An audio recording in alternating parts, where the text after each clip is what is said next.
Chærete, friends. Welcome to Classics in Color, your weekly dive into some of the ancient world's wackiest facts.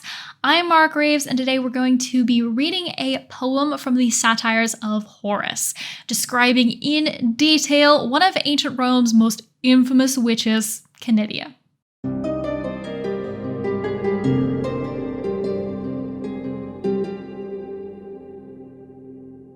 So I think I'm mostly going to be just reading this poem for the length of the video. I kind of wish there was more commentary I could add on here and there, but the poem is just so good. It kind of stands on its own, and I think it would be a little redundant for me to add too much onto it. We'll see if I can maybe jump in here or there, but I will set the scene a little bit for us. So the Roman poet Horace is writing this, describing this encounter he had with a witch, and he had this encounter at a local park. So Horace went for a walk in this public gardens, this nice park that had recently been commissioned and built by a very wealthy, very powerful Roman named Maecenas. So it's this nice, public space. Horace goes for a walk there, but the location is a bit unfortunate because Maecenas chose to build this park right on top of what was previously a potter's cemetery. So a place where Romans could basically discard their unwanted bodies that couldn't afford a decent real funeral. So they've just sort of been shoved into these very shallow, unmarked graves, and Maecenas is basically just like paved over it, but the bones of all these unwanted ghosts are still there, which makes it the perfect setting for a witch to wander around and do gross, witchy things. So let's get reading. I walk upon an open terrace where lately the melancholy passengers beheld the ground frightful with white bones. Though both the thieves and wild beasts accustomed to infest this place do not occasion me so much care and trouble as do these hags that turn people's minds by their incantations and drugs. These I cannot by any means destroy nor hinder, but that they will gather bones and noxious herbs as soon as the fleeting moon has shown her beauteous face. I myself saw Canidia, with her sable garment tucked up, walk with bare feet and disheveled hair, yelling together with the elder Sagana. Paleness had rendered both of them horrible to behold.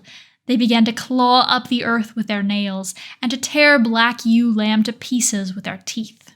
The blood was poured into a ditch, that thence they might charm out the shades of the dead, ghosts that were to give them answers. There was a wooden effigy, too, another of wax.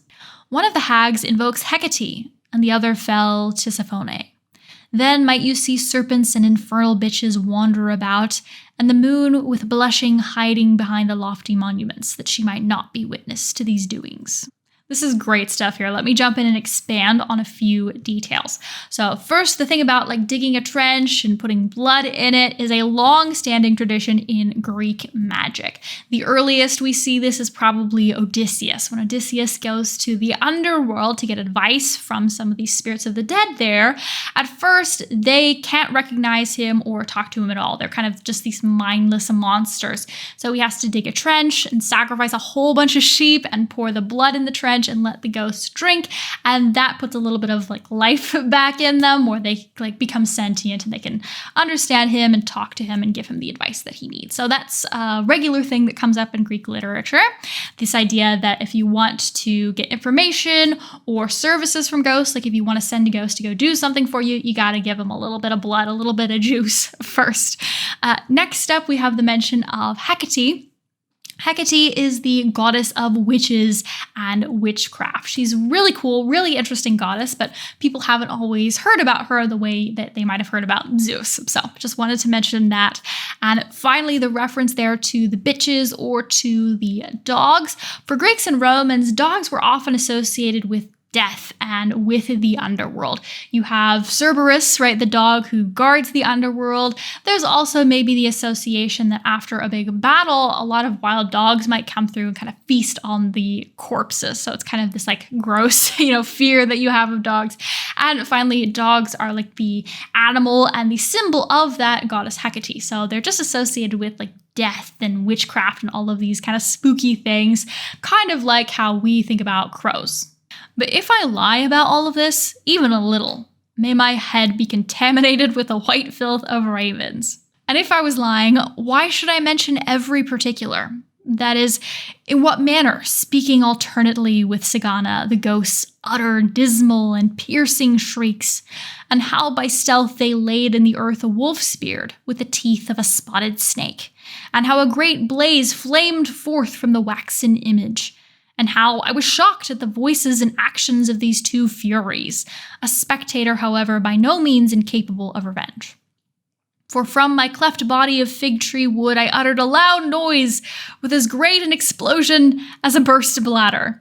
But they ran into the city, and with exceeding laughter and diversion might you have seen Canidia's artificial teeth and Sagana's towering hair fall off, and the herbs and the enchanted bracelets from her arms. So you can see at the end there, we're getting kind of humorous, kind of tongue-in-cheek, and we do have to remember that as spooky as all of this is in Horace's book, The Satires, which is all about being like goofy and funny.